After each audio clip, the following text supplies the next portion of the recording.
What's up, Jive Turkeys, and welcome to the Storytime with Boots podcast. We have your Week 6 NFL preview coming up. I'm fresh off of my Week 5 bye, a much-needed Week 5 bye after getting my ass smacked around in Week 4. Hopefully, like I always say, you bet against me and you cash big. But today we got a good show. We'll recap all of Week 4's, my receipt pool picks, my game picks, the over-unders, the fantasy, and then we'll get into your Week 6 receipt pool picks, your Week 6 plays, including the over-unders, Week 6 fantasy, and then we'll wrap up with just a little McGregor Khabib follow-up from UFC 229 and how that all played out. To recap Week 4, I went 2 for 2 on my receipt pool picks. I had 4 picks, the Bucks +3, which lost. The Saints and Giants over 50.5, which I won by a half a point. The Chiefs -4.5, which I lost by a half a point. And then the Giants +3, or excuse me, not the Giants, the Lions +3, which won. So overall 2-2, which seems to be so far after 4 weeks of picking these things, how that's playing out. I'm splitting them, so you got to figure out which 2 are going to be the winners, which 2 are going to be the duds. Go about it that way. The game picks, the over-unders, man, you could have really hit some big money here. I will give you the totals of what I did for Week 4, and it was ugly. The games, I went 5-9-1. The over-unders, I went 5-10. So reverse that. Let's say that you were betting against me here. You won 9 games, you lost 5. That means you would lose 550. 900 minus 550. The quick math is 350. You would have been up 350 there. If for the over-unders, reverse it. Like I said, I went 5-10. So if you bet against it, you were 10-5. That means you won 1,000. You lost 550, 450, and 350. That means you won $800 if you bet against all my picks, if you played every single game, including the over-unders there. So congratulations on your big cash. Week 4 fantasy, I think I'm doing all the fantasy players a big service here, so maybe they should give me throw me a couple free entries or give me some money, because the picks I had for Week 4, pretty much everything did not hit as well, par for the course with what I did for the games. I had Breeze, I had Fitzmagic or Fitztragic, I had Eli, Kamara hit, that was the only one. Gordon, Chris Carson, Michael Thomas, Odell didn't hit, Michael Evans didn't hit, Gronk, O.J. Howard, Dallas Goedert, Kerryon Johnson, Calvin Ridley, Galladay. The Texans defense, I don't think they did much either. So all in all, a dud of a week. We're going to start fresh here with Week 6. I'll give you my true, honest picks. This isn't one of those scenarios where I'm truly trying to bet against what I like to sway it. I'm just going to give you my picks. Pick against them, and get some cash money there for yourself. So we'll start out Week 6 with my 4 receipt pool picks. And the first pick that I like is the Bucks and Falcons under 57.5. On paper, this division rivalry game, with all the weapons that they have, on paper, this looks like a game that absolutely should go over. I mean, you have Matt Ryan, you have Jameis Winston, Julio Jones, Mike Evans, Deshaun Jackson. The weapons go on and on. However, those games never usually play out that way. I like this under 57.5. Yeah, I can't really give you a reason other than I just don't think it's going to play out like you think. I think Jameis Winston is also going to come back a little rusty. Later on in the episode, I'll contradict myself with that. But first pick is the Bucks and Falcons under 57.5. My second pick is the Steelers and Bengals. Now, this is, again, another divisional rivalry game. These games could always go the other way and always seem to go the opposite of what most people think. Looks like they're going to get some rain. The Steelers are +2.5. I like the Steelers +2.5. Yeah, I just think they're going to start turning it on. They're going to be, making their playoff push. I think the Bengals will start falling back into who they really are, and the Steelers will win this one. Third pick is the Cards +10.5. 10.5 points is a lot in the National Football League. I think they might actually upset the Vikings outright. You heard it here first, folks. So they could potentially upset them outright. Who knows? I'm going with the Cards plus the 10.5. I just like the 10.5 points there. My last pick is the Jags -3. The Jags could score 1 or 2 defensive touchdowns in this game. They're not going to have a big offensive output, but then again, neither is the Cowboys. The Jags are going to score on defense. They win this one fairly easily, and I like the Jags -3. So your 4 receipt pool picks, just to recap, you got the Bucs and Falcons under 57.5. You got the Steelers plus 2.5. You got the Cards plus the 10.5, and the Jags -3. So again, figure out which 2 of those are not going to win, and then pick 2 more. Now we'll start off with the Thursday night game, which is the Eagles and the Giants. So I'm going to try a little reverse mush, as old Bundy likes to say if he's listening. I'm going to do the reverse mush on my team because I'm sick of them. You know, I pick them week after week, and they never come through for me. Hopefully they get it together. Unfortunately, I actually do kind of see this happening. I have the Giants +3, 27-20. They win outright, which would be an over of the 44.5. So Giants plus the 3 and the over 44.5. Up next, starting our 1 o'clocks, we have Atlanta and the Bucs. Atlanta is home. I like Atlanta minus the 3.5, and I see that score going under.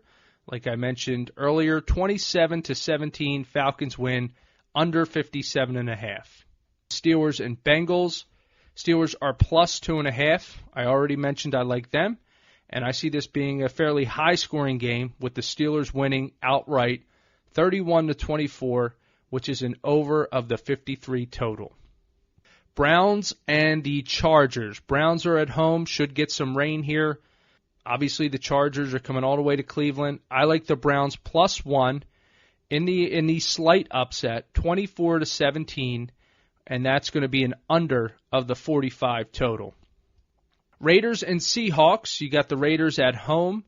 I actually like the Raiders +3 points. I think they beat the Seahawks.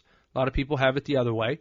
27-24 in a close game, but they win outright. They don't need the 3 points. And that is an over of 48.5, which is what the total's set at. Bears and Dolphins, this game could go either way. The Bears, I'm going to go with the Dolphins plus the 3 points at home. I'm going to say the Dolphins win this one. Let's go with 30-27, which would be well over the 41.5 total.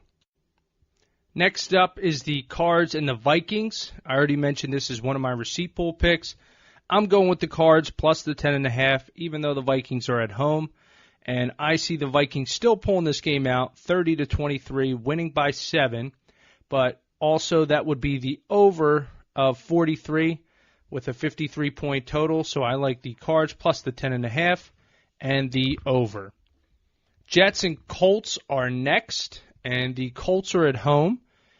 I like the Jets minus the 2.5. I see them winning 23-17, and that's staying under the 45-point total. We have Redskins and Panthers. Panthers, I like them getting the point. I see the Panthers winning outright 24-20, staying just under that 45-point total. Bills and Texans. Texans are at home. I like Bills plus 9.5. Should be a hot one there. I see this winning, the Texans pulling this out 27-20, and that going over the 41-point total. Broncos and Rams. Now, I think this game's going to be a little bit of a tricky one. In Denver, should get some snow, 34 degrees. Rams are a little banged up, got a few guys healing, sitting out of practice. Some receivers are in concussion protocol. Cooks and Cooper Kupp are both in concussion protocol, though looks like they'll play. I think this is a letdown game for the Rams. They are given 7 points to the Broncos at home. I'll take the Broncos plus 7 at home, and I see the Rams pulling this out towards the end, 23-20, but the 7 points being enough to carry the Broncos for the win, and that will be under the 52.5 points. Jags and Cowboys, as I mentioned, I see the Jags winning this with their defense, scoring a defensive touchdown. Jags -3. They win the game 23-13, and that total stays under 40.5 points. Baltimore and the Titans. I have Baltimore on the road winning. They are -3. I have them winning 20-10, and that's staying under 41 points. Chiefs and Patriots. I went back and forth on this game. This is your Sunday night game. I could see either team winning, but I'm going to go with the hot hand, Patrick Mahomes. I think Andy Reid occasionally can get the best of Bill Belichick. So I'm going to go with the Chiefs plus the 3.5 points. That hook of that half point is ultimately what swayed me to the Chiefs. I don't like that half point. Can see this being a shootout at the end. I'm going to say the Chiefs score late at the end. They don't need the points, and they win outright 34-30, and that's going to be over the 59-point total. So go with the Chiefs and the over, upsetting the Patriots in Gillette Stadium. Monday night game, we have the 49ers and the Packers, what once would have been a good game, possibly even a great game. Garoppolo's out. The Pack, I think, win this handily at home. I'm taking the Packers -9.5. I say they pull this one out 27-10, but that still stays under the 46.5 point total there. Moving on to fantasy, so I'll keep this pretty short and sweet for everybody. As always, I go on Fanduel's 2.75 NFL Sunday Million, where they give $1 million to first place, and now this week they actually give $100,000 to the longest touchdown. So if your player scores the longest touchdown of the week, you will get your share of $100,000. So 20,000 entries all have that particular player, then you'll divvy up that $100,000 between the 20,000 entries there. So that was a mistake I made before. I thought it only went to the winner if the winner had that particular player in his lineup. No, it actually goes to everybody. Everybody gets their share who has the player who scores the longest touchdown of the week. By the way, I think FanDuel should give me some type of bonus. Maybe give me a little ad money for this. But what we do is we pick one player from the top 5 from each position that we like for the week, and then we pick a player outside the top 5, a player or two. So this week's top 5, we have Ben Roethlisberger coming in at number 1 with an $8,500 salary.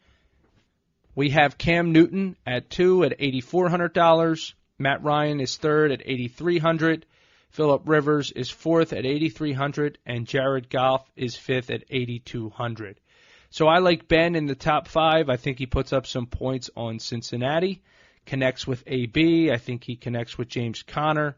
I also like Kirk Cousins, who's at $7,900 outside the top 5. I think he could really light up that Arizona defense.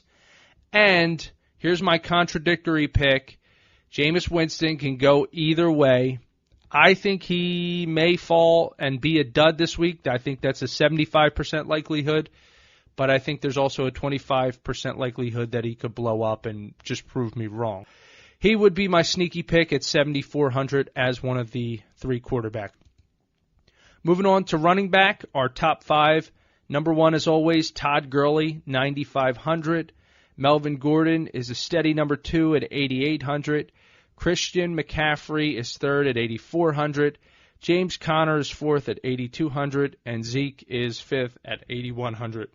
I like James Conner here. He is the 4th rated player with the $8,200 salary, so he's who I would take in the top 5.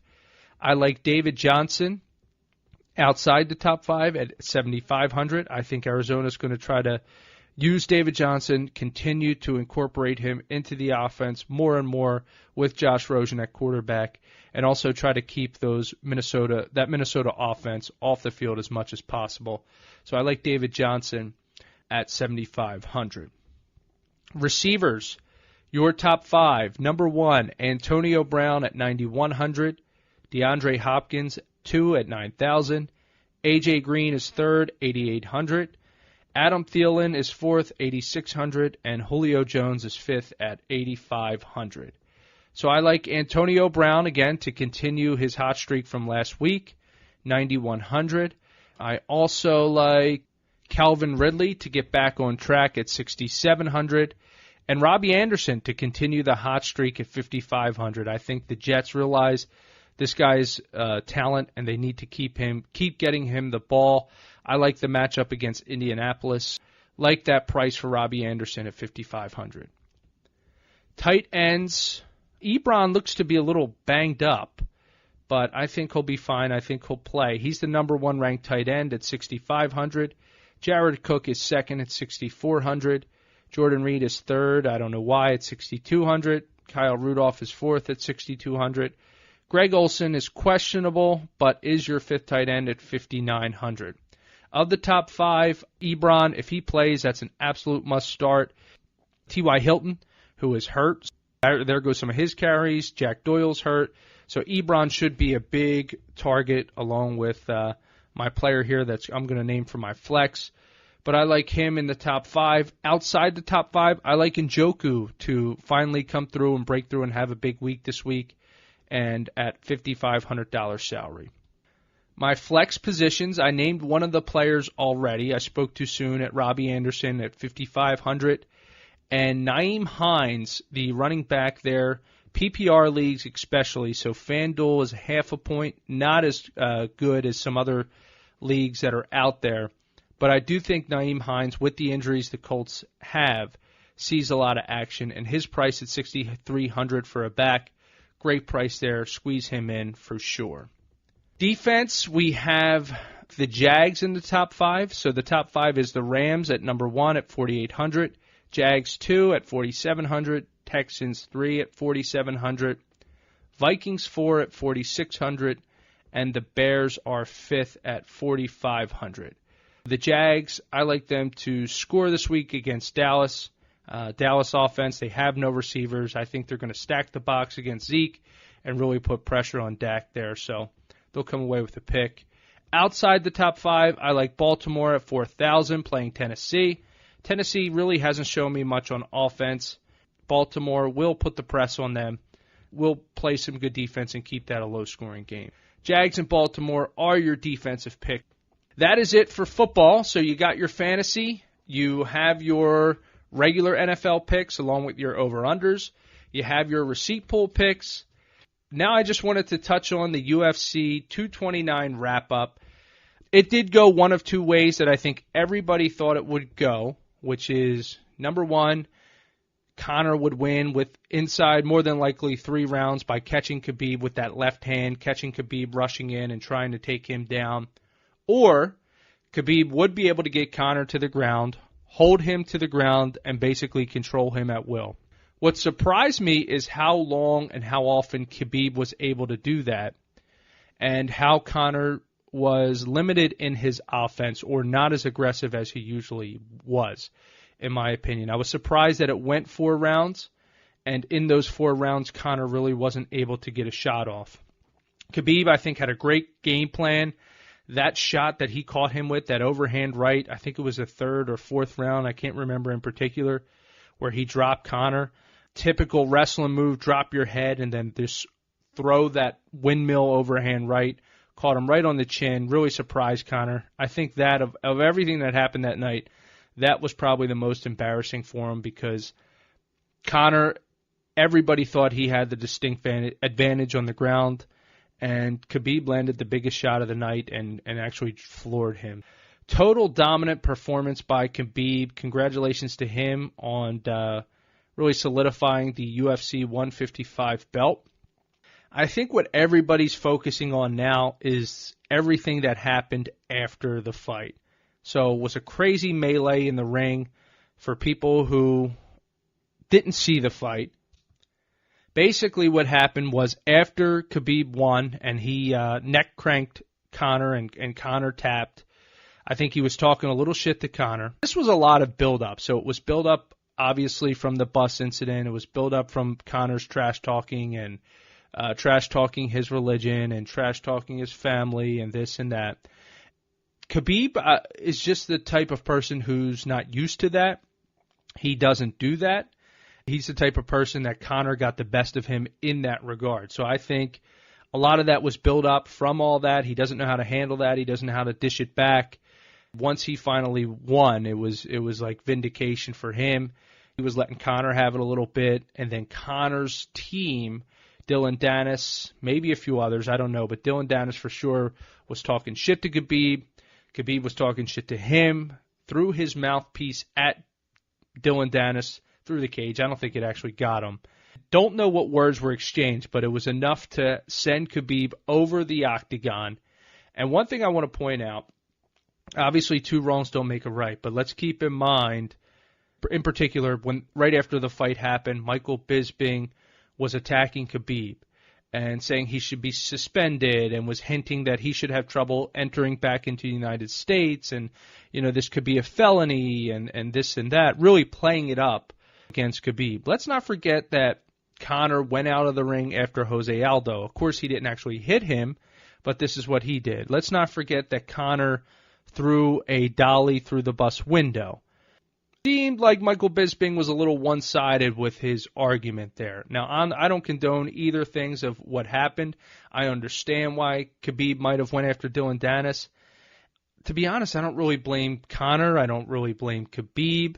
I think these things can happen. You have two warriors that just fought their heart out. They gave it their all. There was a lot of tension, a lot of build-up, not only between them, but between the teams. I don't condone what Khabib did. I understand it. I mean, Dylan Dennis was heated. They got into it, and what happened happened.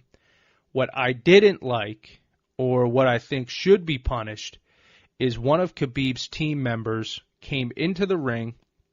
Conor may have thrown a punch too, is now what's starting to unravel and what happened. But he came into the ring, and from the view that I had, it looked like he cheap-shotted Conor. Now, that's unacceptable. The guy just fought 4 rounds in a tough contest. He's obviously exhausted. You're fresh. You can't come in there and try to cold cock somebody. Have a little more respect for yourself as a trainer. I guess that can go both ways when you're talking about Khabib and what he did and Conor what he did. But as a trainer in the game, you can't do that. You can't do that. So whatever penalty that he comes, if he was blackballed, I'd understand that. But I really don't have too much, I don't really take too much issue with Khabib. I think if he got a small suspension for what he did, that's fine. I think suspensions are going to be handed down to him and Conor for Conor supposedly throwing a punch. Some people are saying he threw the first punch at the trainer. I don't know. The trainer shouldn't have been in the ring either way. I don't think Conor should be suspended. And these things can happen. I guess I don't feel as bad as, or I'm not making a big deal as most people are making a big deal for the athletes. The coach, like I mentioned, Khabib's coach, I think he should be punished, but the athletes, I don't see it as that big of a deal. Small suspensions, be a learning experience. Let's move on. Let's see another fight. I'd like to see that one again. Conor wants it again. He called up Dana White. Let's run it back. I mean, what are we going to do? We're going to do Khabib versus Ferguson. I think that's a great fight. And maybe Conor versus Diaz, and then they can settle it again. I'm fine with that as well. I wouldn't mind seeing it again. I think it was a great fight, a great night of fights overall. My final thought from it is really just, the fighters fought great, and this is what happens when two warriors talk trash. I respect John Kavanaugh. I heard a podcast with him and Joe Rogan. I respect what he had to say about the incident. He basically echoed my sentiments exactly, that he didn't condone what Khabib did, but he understood it. It's just the heat of the battle. You have two warriors, and I respect Conor. He didn't press charges. And the thing about that is, because if you live that kind of life, if you live by that code, if you're a warrior and you talk shit and you go in there to fight, and then someone else kind of talks shit back and they bring it back on you, then yeah, you don't press charges. And I think he showed that, he lived by that code, and that's respectable. I think the media just needs to stop blowing everything out of proportion as they always do. And let's set up some good fights. Let's move on, and hopefully this doesn't happen again. So, all right, folks, stay tuned. I got more episodes coming up. I have another phone calls with Pop that I've been delaying, but that'll be out in a week or so. And stay tuned for more episodes.